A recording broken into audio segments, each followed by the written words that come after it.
Assalamualaikum warahmatullahi wabarakatuh.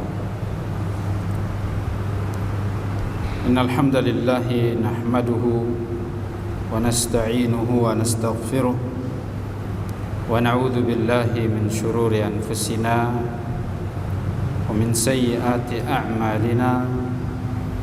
Man yahdihillahu fala mudilla lahu wa man yudlil fala hadiya lahu. أشهد أن لا إله إلا الله وحده لا شريك له وأشهد أن محمدا عبده ورسوله.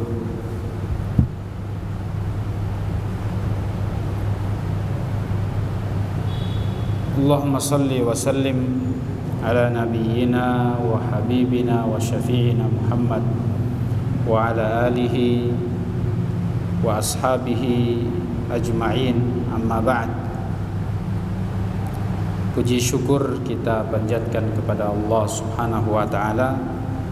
Pada kesempatan malam hari ini kita hadir dalam rangka untuk melanjutkan atau dalam rangka untuk mengkaji kitab Riyadhus Shalihin karya Al-Imam Abu Zakaria Yahya Ibn Sharaf An-Nawawi rahimahullahu taala. Dan pada malam hari ini kita masih melanjutkan bab tentang al-amru bil ma'ruf wan nahi 'anil munkar. Perintah untuk melakukan kebaikan al-ma'ruf dan melarang mencegah manusia melakukan kemungkaran. Pada hari ini atau malam ini kita akan bahas hadis yang kelima dalam bab ini. Hadis yang kelima dalam bab ini adalah hadis dari An-Nu'man ibnu Bashir.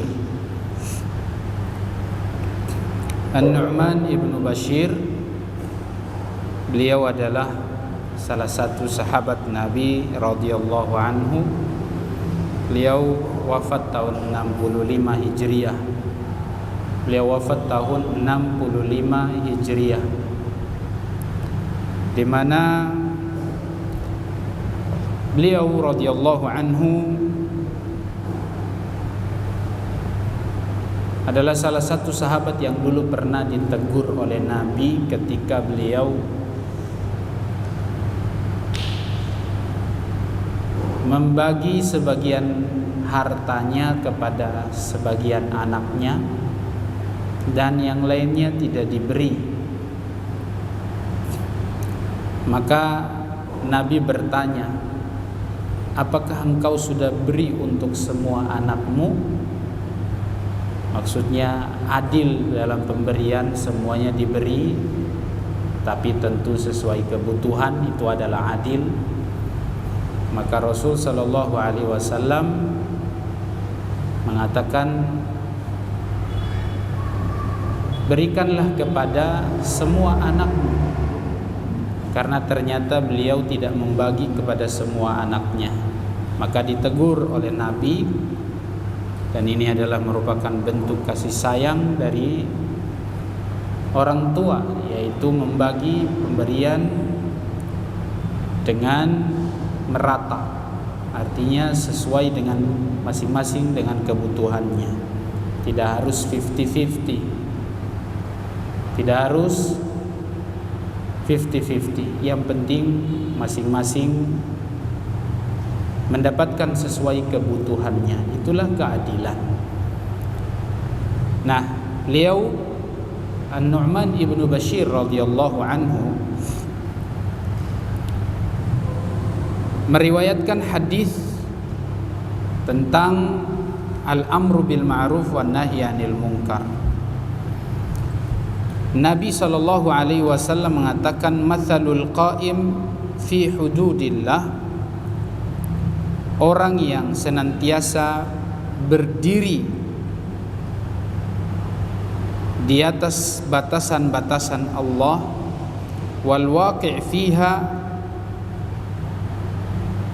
dan orang yang melanggar batasan-batasan Allah, artinya orang yang selamat tidak terjerumus pada apa-apa yang diharamkan.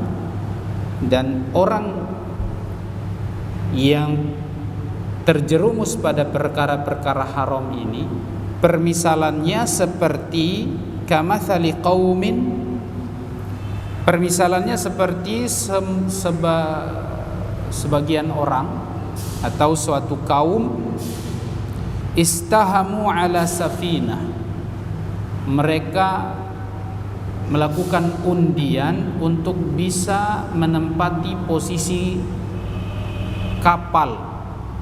Ini mereka mau naik kapal dan mereka harus melakukan undian siapa yang menempati lantai paling bawah dan siapa yang menempati lantai yang paling atas. Seperti itulah orang yang melakukan, orang yang berpegang dengan ajaran Allah, artinya tidak melakukan yang haram, dengan orang yang melakukan yang haram, yang terjerumus pada apa-apa yang haram. Permisalannya seperti orang yang melakukan undian untuk menempati posisi di dalam kapal. Ada yang di atas, ada yang di bawah. Fasara ba'duhum a'laha wa ba'duhum asfalaha, yang mana nanti mereka sebagiannya berada di atas, di lantai atas, dan ada yang di bawah. Ya. Wa kana alladziina fi asfaliha istaqaw minal ma'i, maka orang-orang yang berada ketika diundi mereka berada di posisi paling bawah, di lantai bawah. Ya, kalau bahasa kita dek, ya, dek bawah, dek atas gitu ya. Maka orang-orang yang berada di dek bawah ini istaqaw minal ma'i marru ala man fawqahum. Orang-orang yang tinggal di posisi di lantai bawah ini, di dek bawah ini,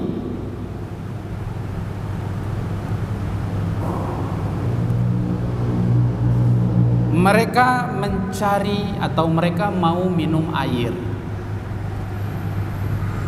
Otomatis ketika mereka mau minum air, butuh air.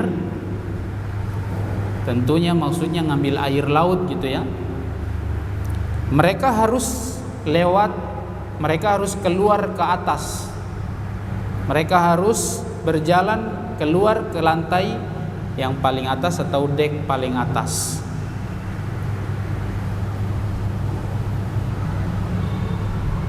Faqalu law anna kharaqna fi nasibina kharqan wa lam nu'dhi man fawqana.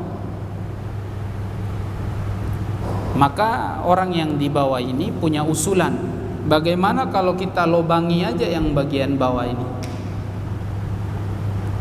supaya tidak mengganggu orang yang di atas. Kalau kita ke atas nanti akan mengganggu mereka.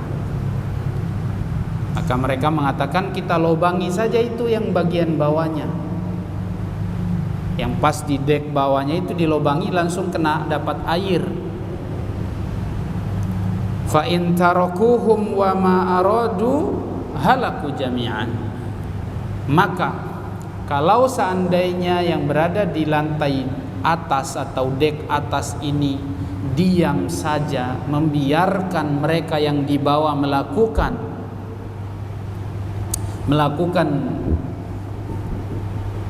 keinginan mereka, ingin melobangi bawahnya kapal ini, maka mereka akan tenggelam semuanya.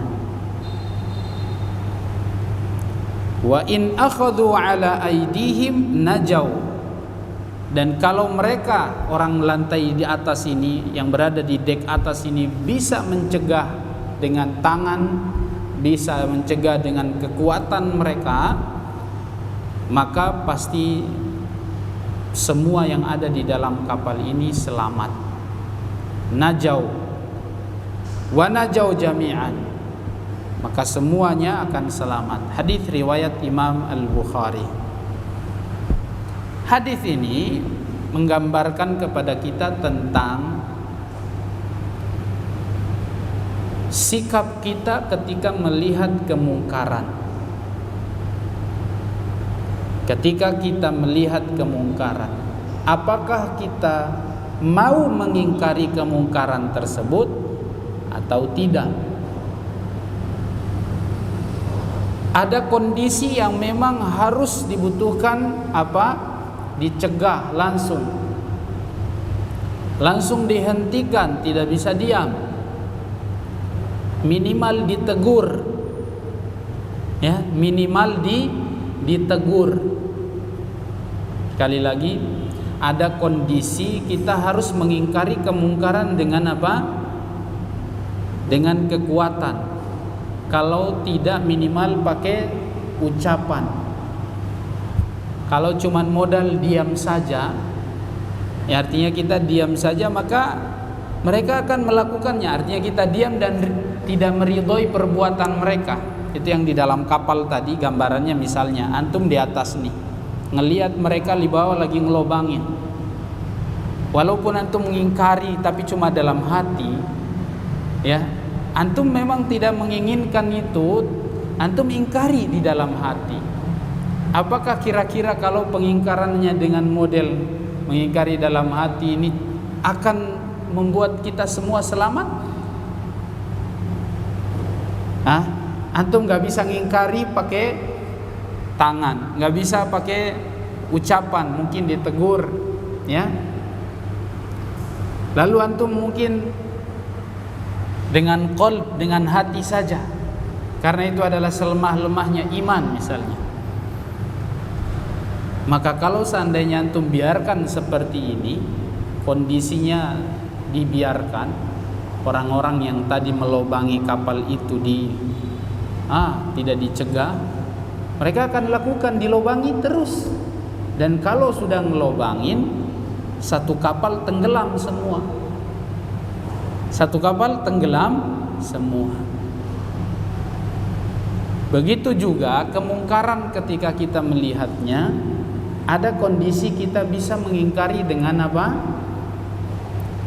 dengan tangan. Makanya tadi ini lafadznya wa in akhadhu ala aidihim najaw wa najaw jami'an.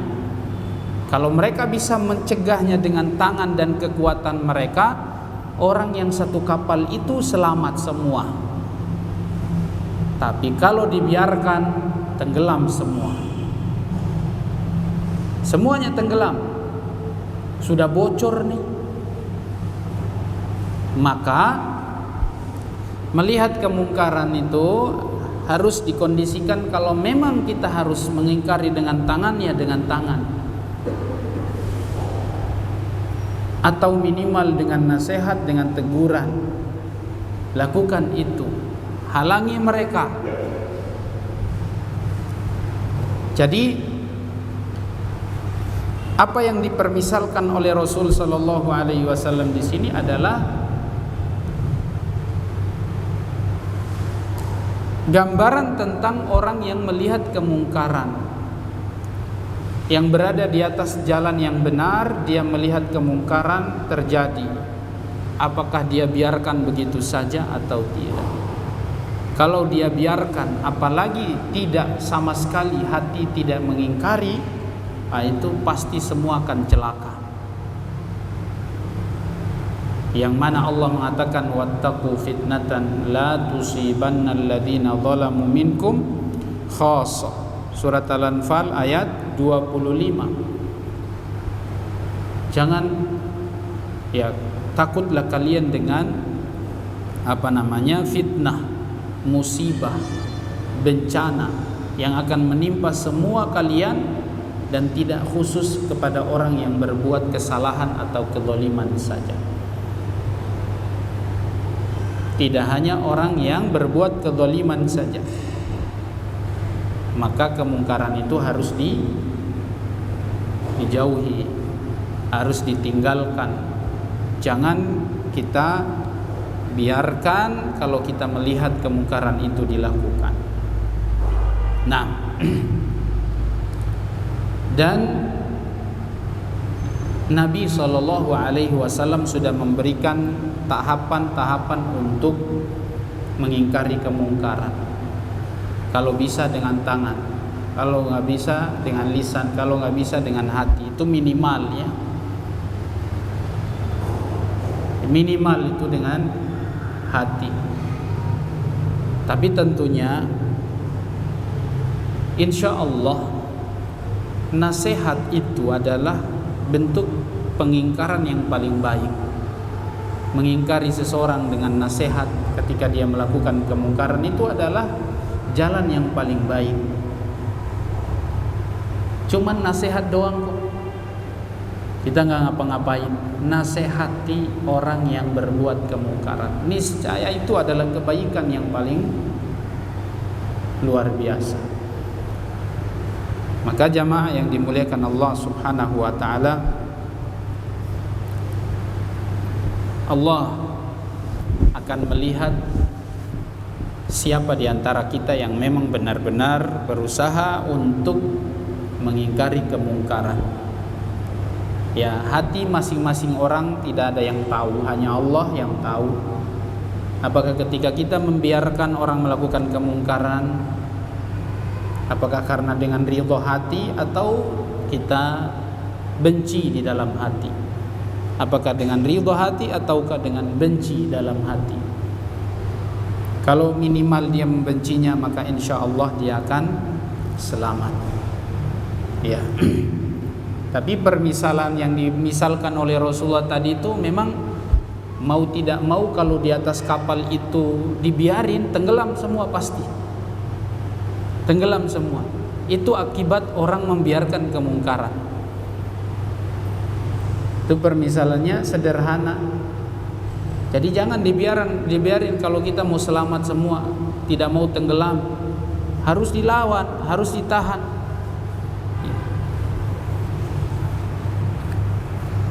Baik. Kemudian hadis yang berikutnya, jamaah yang dimuliakan Allah, hadis yang ke-6 di dalam bab ini dari Ummu Salamah Hindun binti Abi Umayyah. Beliau wafat 57 Hijriah. Beliau ini adalah istri Rasulullah, ya, mantan atau jandanya Abu Salamah, ya. Ummu Salamah dinikahi oleh Rasulullah setelah meninggal suaminya Abu Salamah.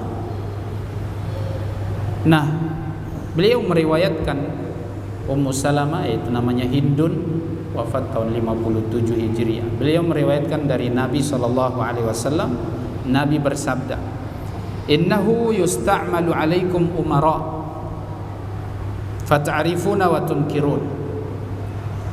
Sesungguhnya akan dipergunakan atas kalian pemimpin-pemimpin, fata'rifuna wa tunkirun, sehingga kalian akan melihat dari mereka apa yang kalian kenal, apa yang kalian anggap itu kebaikan. Kalian akan melihat dari mereka melakukan kebaikan, ma'ruf, dan kalian akan melihat dari mereka kemungkaran. Faman kariha faqad bari,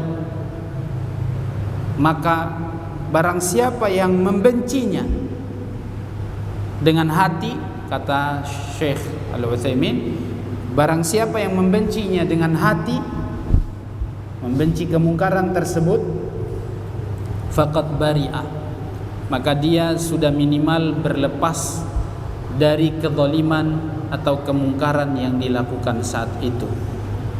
Wa man ankara faqad salim, dan kalau seandainya dia mengingkarinya, maka dia akan selamat. Dia akan selamat. Jamaah yang dimuliakan Allah, hadis yang tadi, permisalan yang di kapal tadi itu, kalau dia cuma diam saja, tapi dia tidak ingin, insya Allah dia tidak termasuk orang yang melakukan dosa mungkar ini. Tapi kalau dia tidak ingkari dengan, mungkin dengan teguran atau dengan tangan, maka pasti mereka akan tenggelam. Pasti tenggelam. Mau tidak mau tenggelam tuh kalau kapalnya udah bolong. Sama dengan mengingkari kemungkaran. Ketika kita cuman bisa mengingkari dengan hati, maka insya Allah kita tidak termasuk orang yang dimurkai oleh Allah, ya. Sudah selamat dari dosa maksiat itu. Kita tidak termasuk orang yang melakukan mungkar ini, maksiat ini. Namun kata Rasulullah, wa man ankara faqad salim. Tapi kalau dia bisa mengingkarinya dengan apa? Lisan, atau mungkin dengan kekuatan tangannya, dengan kekuatannya, maka dia akan selamat. Jadi memang mengingkari kemungkaran, kalau cuma ngambil selamatnya tadi, ya bisa kita tidak termasuk tergolong orang yang berbuat zalim, mungkar. Namun belum tentu selamat dari adab, ya, belum tentu selamat dari apa? Dari hukuman. Memang Allah katakan, wattaqu fitnatan la tusibanna alladziina dzalamu minkum khassatan, di dalam surat Al-Anfal 52 itu. Takutlah kalian dengan azab, hukuman dari Allah yang tidak menimpa hanya khusus orang zalim saja, semua akan kena.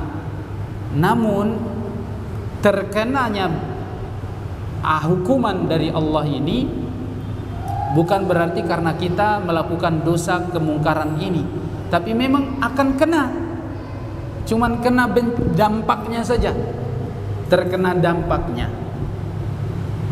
Namun kalau kita pengen selamat dari dampak tersebut, ya harus dilarang. Jadi tidak aman kalau kita hanya sekedar membiarkan mereka berbuat. Walaupun kita tidak tergolong orang yang dikatakan berbuat kemungkaran itu, namun tidak aman dari hukuman Allah Subhanahu wa taala. Ya, maka kita ini alhamdulillah masih Allah sayang. Allah masih sayang kepada kita. Kalau hari ini kita masih dibiarkan, alhamdulillah, daerah kita, tempat kita aman-aman dari bencana. Enggak ada kan yang mustahil kalau Allah misalnya tenggelamkan bumi kita ini, ya. Tidak ada yang berat bagi Allah. Sangat-sangat ringan bagi Allah, sangat kecil bagi Allah untuk membinasakan, menenggelamkan suatu kaum, suatu daerah. Tidak ada yang mustahil. Ya. Antum kira itu dulu tanah Palestina, yang dulu kaumnya Nabi Lut alaihissalam, yang mereka melakukan maksiat homo sesama jenis itu di tengah-tengah daratan yang memang sekarang ini ada yang disebut laut mati. Itu dia di tengah daratan, namun lautnya laut asin mati. Laut mati karena tidak ada yang ini, memang asin betul, asin luar biasa. Dia di tengah-tengah daratan Arab, jazirah Arab ini, di daerah Yordania sana. Siapa yang bisa bayangkan daratan itu bisa tenggelam coba? Dulu itu adalah daratan utuh, gunung batu. Bukan kayak gunung kita ini yang tanahnya bisa longsor, bukan.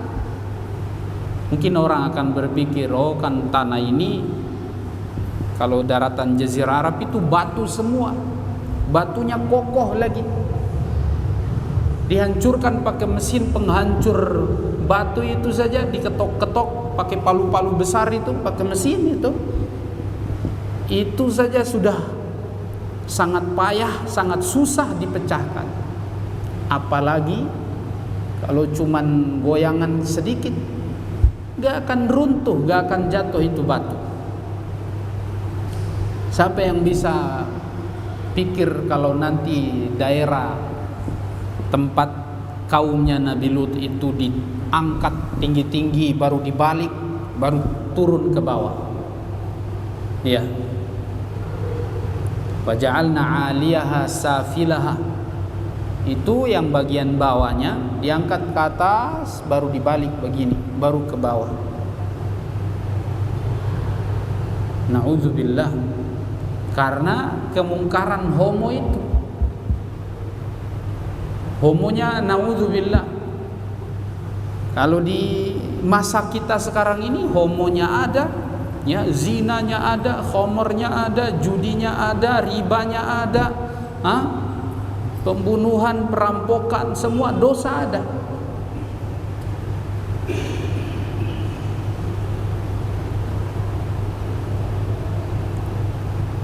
Perzinahannya mungkin tidak ini ya, tapi ya selingkuh itu zina itu kan.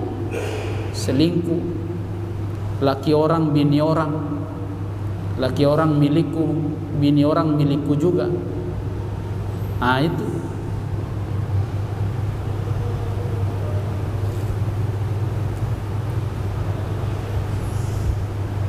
Hari ini kemungkaran terlalu banyak.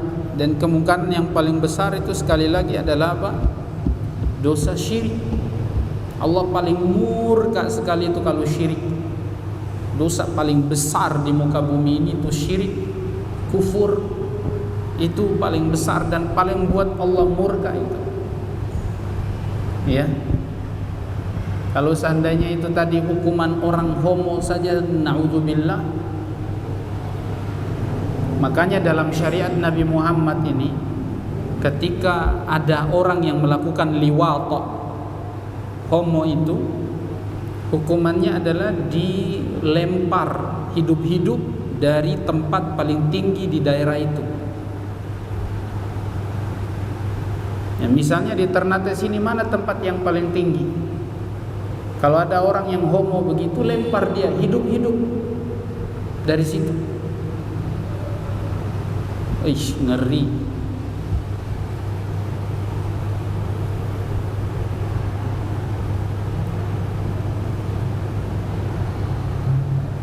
Dalam hadis itu memang keras sekali. Man ya'malu 'amala qauma lutin faqtuluhu, kata Rasulullah.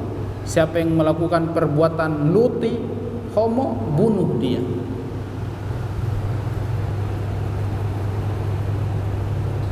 Karena ini sudah bukan jadi manusia lagi. Yang normal manusia itu hubungan lawan jenis, tapi dengan yang sah. Ini dia walaupun akad nikah tapi sesama jenis, naudzubillah. Ya. Sama dengan makan babi baca bismillah, ya tetap haram. Ya.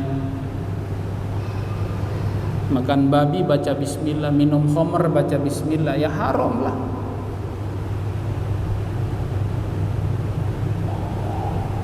Walaupun nikah, nama nikah, tapi hubungan sesama jenis. Coba biarkan mereka itu bisa hidup atau tidak. Biarkan 20 tahun saja. Nanti mati semua, tidak ada keturunannya, habis sudah. Ya, itu yang homo itu, kumpulin mereka satu pulau. Kalau mereka mau hidup, kumpulin mereka satu pulau, pemerintah fasilitasi, silakan kebebasan toh. Taruh mereka di pulau. Di mana? Terserah. Biar kasih dia hidup di situ. Bikin toko buat dia di situ. Nanti kalau Allah murka itu pulaunya diangkat tinggi-tinggi baru kasih tenggelam lagi. Ya. Biarin. Coba kira-kira dia mau hidup berapa lama itu. Jangan bikin rusak. Di daerah kampung manusia tinggal, manusia normal tinggal, jangan. Itu sudah tidak normal.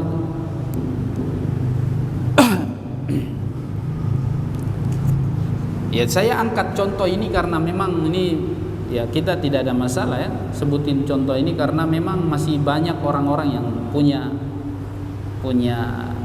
kecondongan kepada masalah ini. Kemudian jamaah yang dimuliakan Allah, perlu kita ketahui bahwa tadi seperti yang dikatakan oleh Rasulullah, kemungkaran yang dilakukan oleh manusia,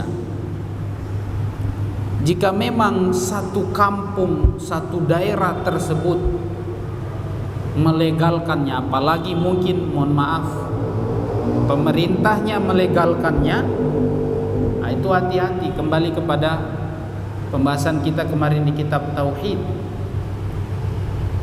Kalau dia melegalkannya, misalnya dia kasih hukum mungkin homo itu halal, hati-hati.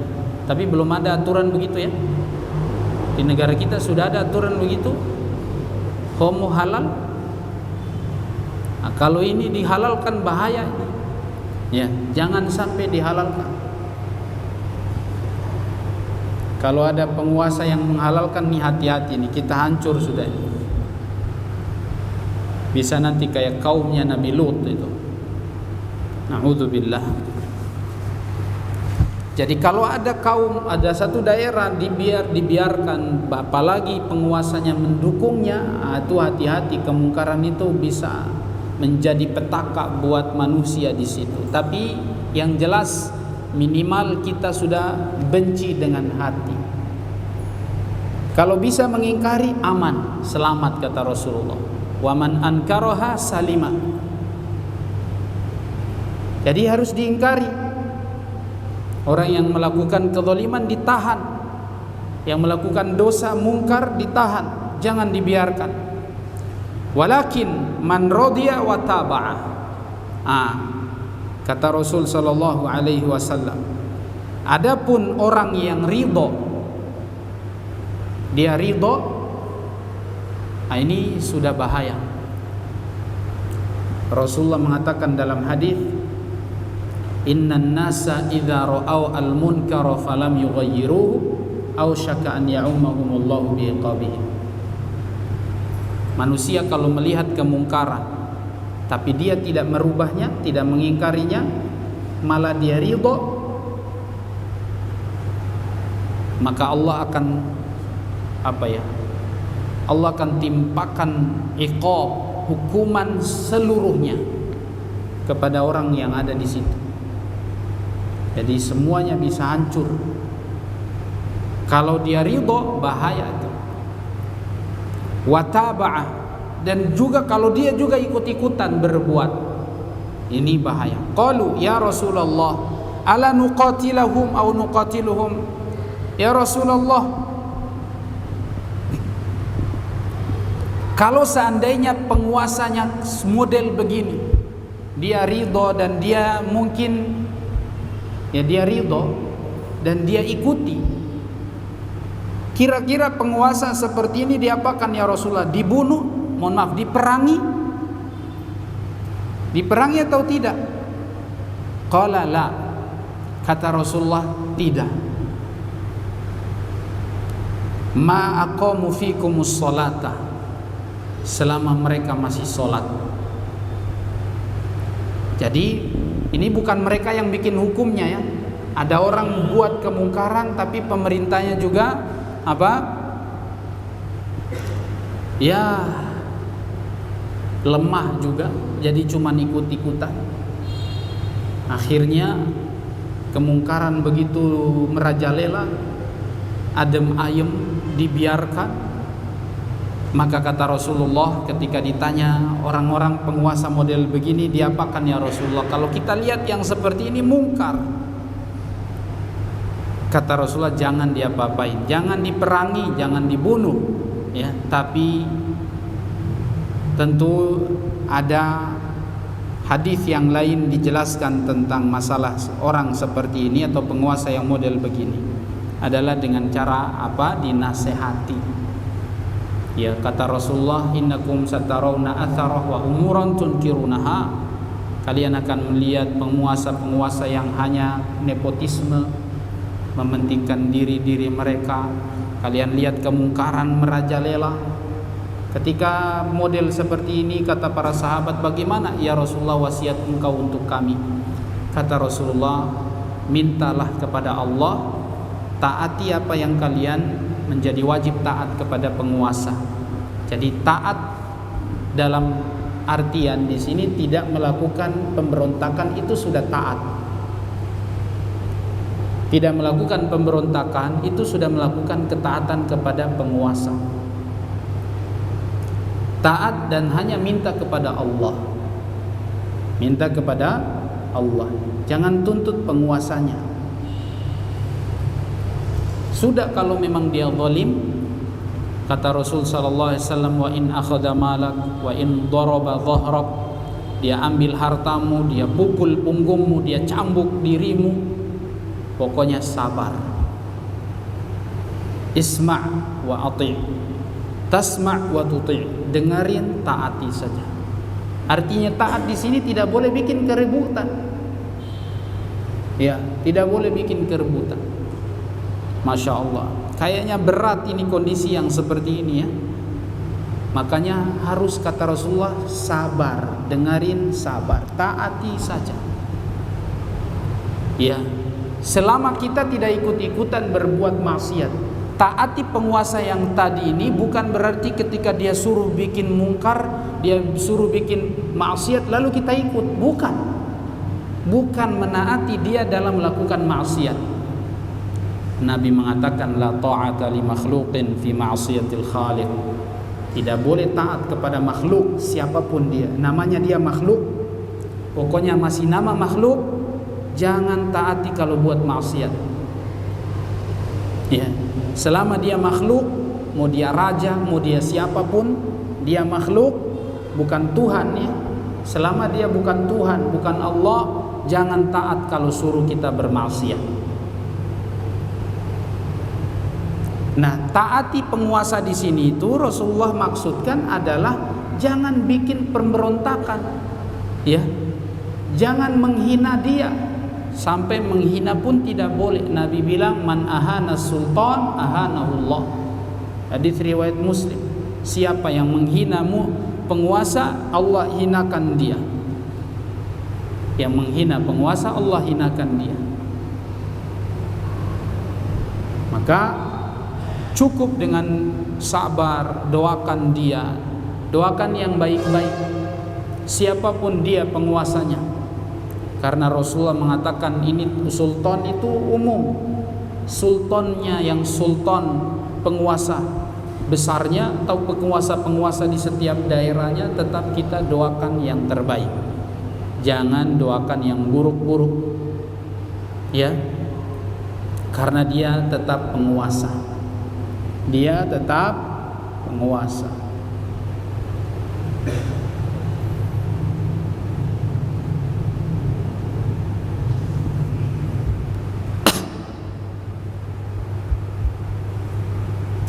Jadi kata Rasul sallallahu alaihi wasallam, selama mereka masih sholat, jangan perangi mereka. Kalau dia masih sholat, ya. Imam An-Nawawi ketika menyebutkan hadis ini, beliau jelaskan maknanya hadis di atas. Makna dari kalimat man kariha itu maksudnya man kariha biqalbihi walam yastati' inkaran biyadin wala lisan, yaitu dia tidak bisa mengingkari dengan tangan dan juga dengan lisannya, cukup dengan hati dia ingkari. Faqad bari'a minal ithmi, maka dia sudah selamat dari dosa. Wa adda wadhifatahu, dan dia sudah menjalankan tugasnya. Dia sudah menjalankan tugasnya, yaitu mengingkari kemungkaran dengan hati. Wa man ankara bihasabi taqatihi faqad salima min hadhil ma'siyah. Dan kalau dia bisa mengingkari kemungkaran tersebut sesuai dengan kemampuannya, maka dia telah selamat dari maksiat. Wa man radiya bi fi'lihim wa taba'uhum fa huwal 'asi. Dan siapa yang ridha dan mengikuti mereka, maka dialah yang masuk dalam golongan orang yang bermaksiat. Dia masuk dalam golongan orang yang bermaksiat. Jamaah yang dimuliakan Allah, ya, jadi selama penguasa kita masih muslim, maka tetap, ya, ini catatan, selama dia masih sholat, ma'aqamu fikumus sholat, ya, fadalla ala annahu idza lam yuqimus sholat fa innana nuqatilu. Jadi kalau misalnya memang ada penguasa yang melegalkan, dia menerapkan kemungkaran, dan di situ misalnya, ya, orang muslim mayoritas, ya, kemudian dia tidak sholat, ya, dia sudah tidak sholat, ini kafir berarti. Karena memang orang yang meninggalkan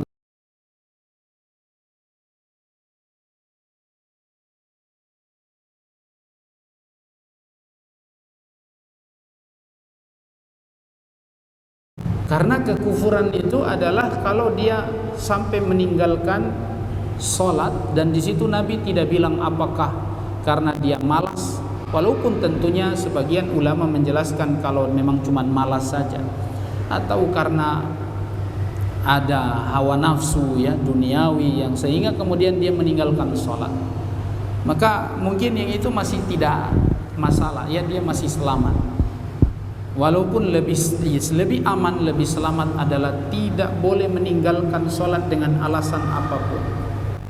Ya, dengan alasan apapun tidak boleh. Makanya di sini Nabi mengatakan catatannya kalau dia masih sholat itu berarti mukmin, jangan diperangi. Kalau dia sudah tidak sholat dan kita punya kemampuan untuk memerangi dia, silakan perangi. Tapi ingat ya, selama kita mampu, ini sebelumnya Syekh Shalih Al-Utsaimin menyebutkan, kita mampu memiliki atau kita sudah mendapatkan 4 syarat mengingkari kemungkaran. 1, sudah dinasehati. Orang itu sudah dinasehati, sudah diperbaiki. Ya. Kalau sudah dinasehatin, lalu kemudian dia masih belum berubah. Kemudian yang kedua, melihat maslahat madarat, mengingkari kemungkaran yang dilakukan oleh misalnya penguasa atau siapapun. Kalau seandainya menimbulkan kemungkaran yang baru atau kemungkaran yang lebih besar lagi, maka jangan. Jangan. Yang ketiga, orang yang melakukan kemungkaran ini kita harus klarifikasi benar tidak dia benar-benar melakukan. Bisa jadi bukan dia hanya dipaksa misalnya, dia hanya disuruh misalnya. Maka kita lihat dulu siapa yang melakukan kemungkaran itu. Dan yang keempat, kembali kepada orang yang mengingkari kemungkaran itu. Apakah dia sudah benar-benar orang yang meninggalkan kemungkaran, orang yang tidak berbuat maksiat seperti yang dia lihat itu, misalnya orang melakukan mungkin menghalalkan liwat atau apa. Apakah dia termasuk orang yang jauh, yang memang tidak melakukan itu, dan dia sudah melakukan syarat-syarat tadi, dia sudah tegakkan semuanya. Kalau memang sudah bisa, kalau memang ini dilakukan misalnya oleh penguasa, maka lihat kondisinya. Ya, dia sholat atau tidak nih orang. Kalau dia masih sholat, jangan diperangi. Ya, jangan diperangi. Kalau dia tidak sholat baru, ini kan sudah kafir. Tapi ingat, kata Syekh Shalih Al-Utsaimin, dia ingatkan bahwasanya harus kita lihat kondisi kita mengingkari itu. Kita mungkin perangi dia, kita kuat atau tidak, kita siap atau tidak. Malah nanti kita yang binasa, malah nanti kita yang hancur. Ya, kalau tidak kuat jangan. Walaupun kita sudah memiliki 4 syarat tadi, semuanya sudah terpenuhi, namun kalau kita tidak kuat, jangan. Jadi yang ingin saya katakan bahwasanya kalau penguasa kita selama dia masih muslim, masih mukmin, jangan melakukan apa-apa terhadap dia. Yang hanya kita lakukan adalah apa? Doa, sabar, doa, tunaikan kewajiban kita untuk tidak memberontak kepadanya. Itu adalah bentuk ketaatan kepadanya. Bukan mengikuti maksiat yang dia lakukan, bukan mengikuti kemungkaran yang dia lakukan. Menaati dia adalah tidak berbuat pemberontakan, tidak menghina dia, tidak mencaci dia. Tetap menjaga diri dan menjaga lisan kita untuk mengeluarkan kata-kata yang menghinakan penguasa kita. Ya. Ini adalah nasihat yang disampaikan oleh Rasul sallallahu alaihi wasallam ketika kita melihat kemungkaran yang ada di hadapan kita, terutama yang kita lihat pada penguasa kita. Dan pada hadis sebelumnya kan sudah dikatakan illa antarau kufran bawahan. Kalau engkau melihat benar-benar kekufuran yang nyata pada penguasa itu, yaitu misalnya tadi dia rubah hukum, dari yang halal dia bilang haram misalnya, atau yang haram dia bilang halal, dan dia yang tetapkan masalah ini, misalnya halal, misalnya dia bilang liwat halal, itu sudah kufur, merubah hukum. Atau zina halal, khamr jadi halal misalnya, dan itu sudah dijadikan hukum tetap, maka ini sudah kufur. Orang ini, penguasa ini sudah kufur. Maka boleh kita berontak ke dia, tapi ingat, Syekh Shalih Al-Utsaimin mengingatkan kita, lihat kondisi kita tadi, kekuatan kita memadai atau tidak, cukup atau tidak untuk melakukan hal itu. Ya, kalau tidak cukup, jangan. Ya, sama kayak misalnya Bashar Assad itu di sana. Nah, orang Suriah sudah melihat kemungkaran besar di hadapan mereka. Ya, dia punya keyakinan yang sudah fatal itu. Allah alam dia sholat atau tidak, saya juga tidak tahu. Mereka dulu melakukan pemberontakan, akhirnya masyarakatnya yang kena, yang tidak tahu apa-apa, yang kasihan, tidak ada urusan dengan itu, akhirnya semuanya kena. Gara-gara sebagian orang yang punya semangat militan itu melakukan pemberontakan dan melakukan kudeta dan macam-macamnya, akhirnya mereka, masyarakat lemah yang tidak punya apa-apa, tidak punya kekuatan apa-apa, akhirnya mereka juga kena. Nah, ini adalah kerusakan yang terjadi kalau kita tidak melihat maslahat madarat di dalam melakukan menegakkan ingkar mungkar. Kalau kita tidak menimbang maslahat madarat, ya hanya modal semangat.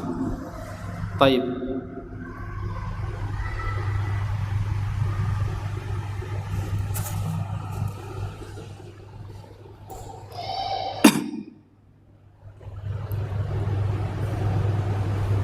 Di hadis yang berikutnya, hadis ke-6 dari Ummu Al-Hakam Zainab,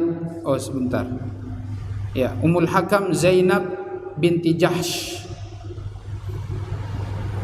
istri Rasul sallallahu alaihi wasallam, Zainab binti Jahsh radhiyallahu anha. Beliau pernah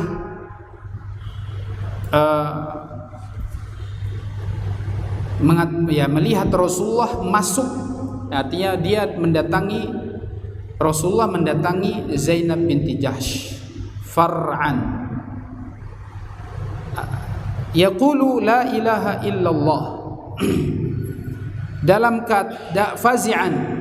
Nabi masuk ke dalam rumah Zainab binti Jahsh dalam keadaan takut, sambil seraya mengatakan la ilaha illallah, wailun lil arab man min syarrin qad iqtarab, celaka ini orang Arab, celaka orang Arab, sudah datang masa buruk. Futihal yawma min radmi Ya'juj wa Ma'juj mithlu hadhihi, hari ini telah terbuka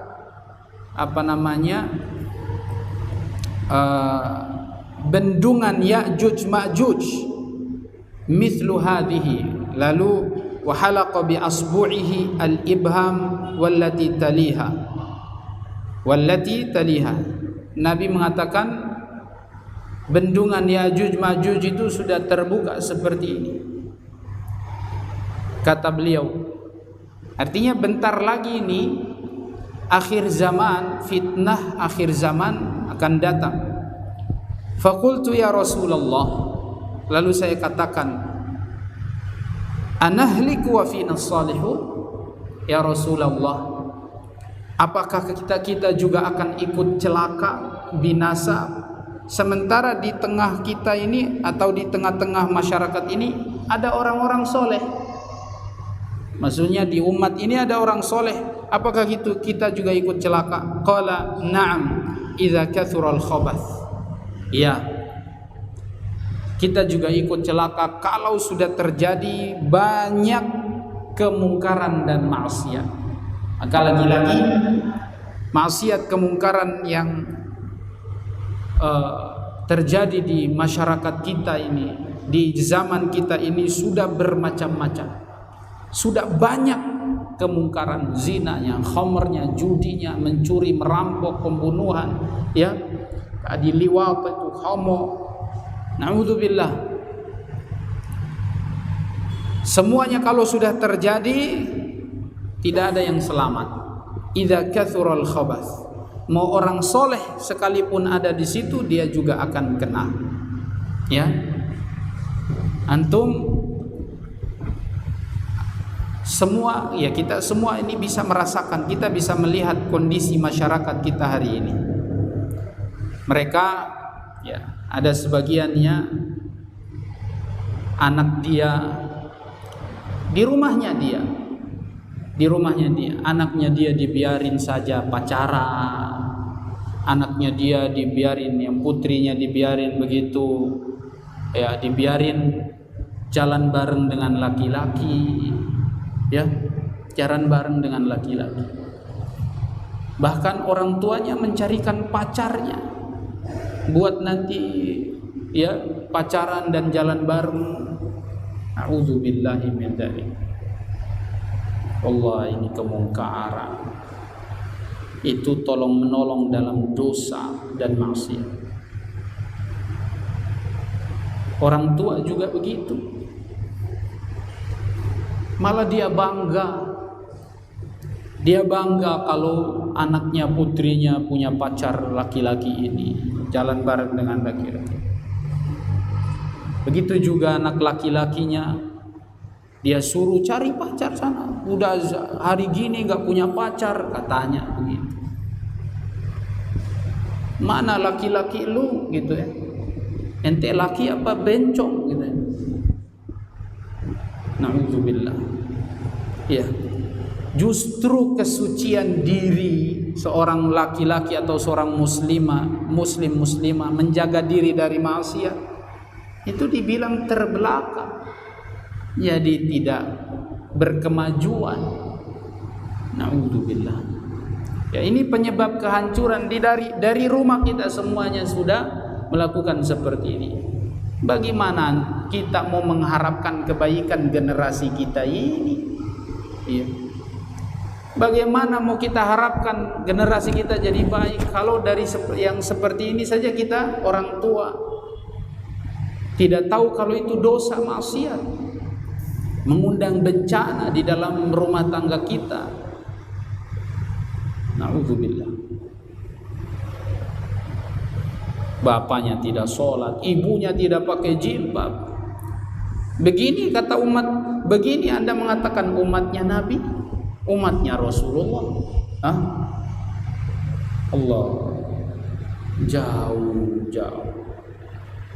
Jangan mengaku umatnya Nabi kalau nggak sholat, nggak pakai jilbab, ya. Dibiarin anaknya pacaran, malah jadi aib kalau tidak ada pacarnya. Na'udzubillah.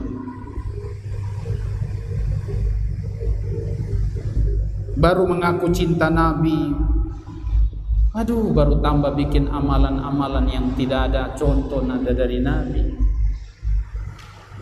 Wah, kemungkaran kita ini sudah sangat parah. Lakukan ritual-ritual syirik, wah itu tambah murka Allah, ya. Cari jodoh pergi di dukun lagi, aduh, na'udzubillah. Gara-gara dia piana belum ada jodoh, ngana coba pergi dukun sana lah minta jodoh sedikit, ya. Dukun kasih sepanggal kertas atau apa nggak tahu, gelang atau kayu, bawa ini supaya ngana dinaksir sama cewek atau cowok. Astaghfirullahaladzim. Tambah rusak. Ini tambah murka Allah subhanahu wa ta'ala sama kita. Semoga Allah memberi hidayah kepada kita semuanya. Semoga Allah membimbing kita semua. Dan semoga kita yang sudah berada di atas bimbingan, di atas hidayah, diwafatkan di atas syariat, di atas dinul Islam, di atas agama yang dibawa oleh Nabi kita Muhammad sallallahu alaihi wasallam. Dan semoga kita selalu rajin belajar dan belajar, karena ilmu lah yang membuka pintu-pintu kebaikan, dan kejahilanlah yang akan membuka pintu-pintu keburukan. Jahil dengan agama, keburukan semakin banyak. Kalau kita tahu agama, insya Allah pintu-pintu kebaikan akan terbuka untuk kita, insya Allah. Mudah-mudahan bermanfaat. Lebih dan kurangnya mohon maaf. Kita akhiri dengan membaca doa kafaratul majlis.